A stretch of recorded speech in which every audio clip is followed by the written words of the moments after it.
Market segmentation doesn't need to be complicated to be effective. As such, when segmenting the market, marketers look to minimize differences between members of a segment and maximizes differences between each segment. The segmentation approach must yield segments that are meaningful for the specific marketing problem or situation. For example, a person's hair color may be a relevant base for a shampoo manufacturer, but it would not be relevant for a seller of financial services. Selecting the right base requires a good deal of thought and a basic understanding of the market to be segmented.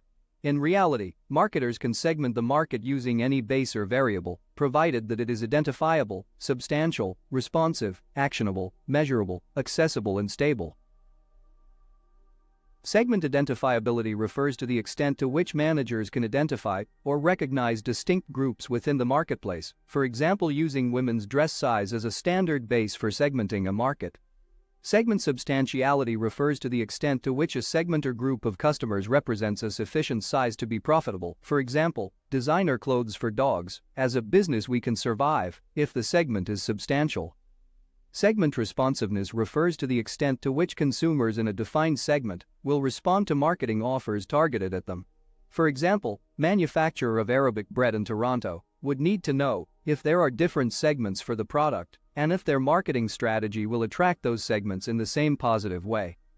Segment actionable are said to be actionable when they provide guidance for marketing decisions.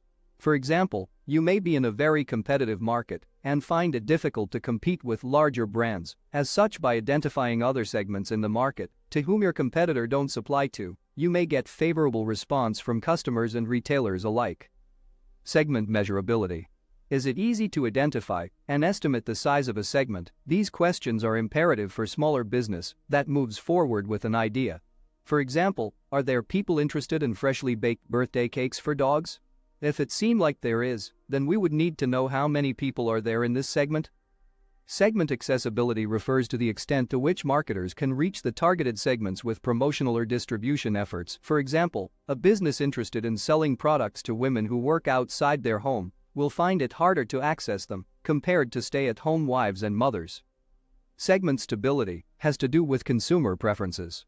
We have to ask ourselves, are the consumers stable over time? Although segments will change over time, smaller business needs to be aware of preferences that are continuously changing. Small businesses can be more nimble at adapting their businesses to change, but too much volatility can be damaging to a business operations. By conducting preliminary research, we get to know our customers better by asking some initial, open-ended questions. If we have existing customers, we should start our market segmentation process by performing a current customer analysis. Customer analysis allows us to learn about our customers and identify trends that exist within our current customer base. We can understand our customers better by conducting primary research, such as interviewing our customers and brainstorming session with our sales team. Secondary research should also be conducted, as this would provide potentially rich data we have been collecting for years. This includes reviewing our business database, website analytics, and reviewing research done previously by our organization, government agencies such as Bureau of Statistics, as well as by private research institutions. If we don't have existing customers, we can start our market segmentation process by determining how to segment our market, by deciding on which key criteria to explore further in each segment descriptor, i.e. geographic, demographics, psychographics, or behavior, based on which we can begin to segment our market by conducting primary and secondary research.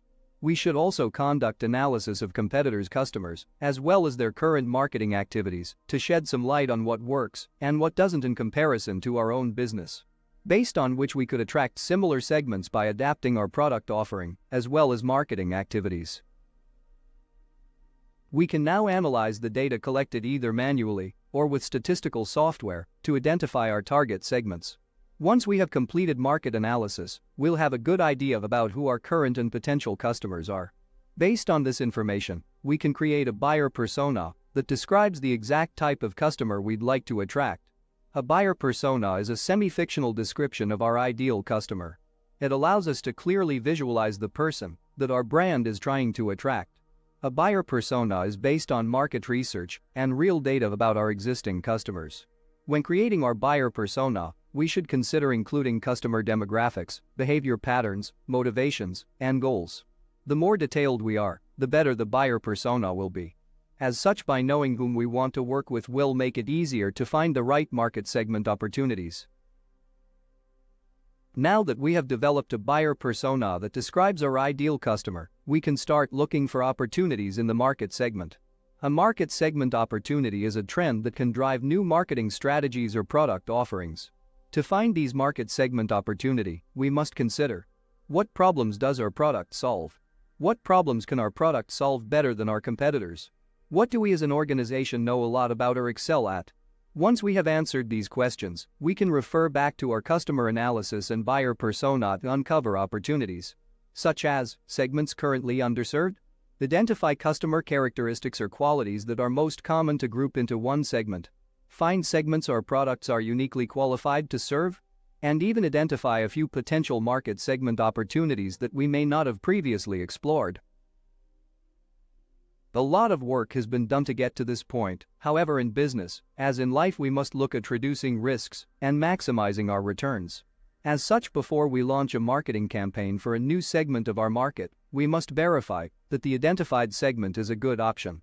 We once again conduct research to see what competition exists and if our target segment are interested in our product offerings.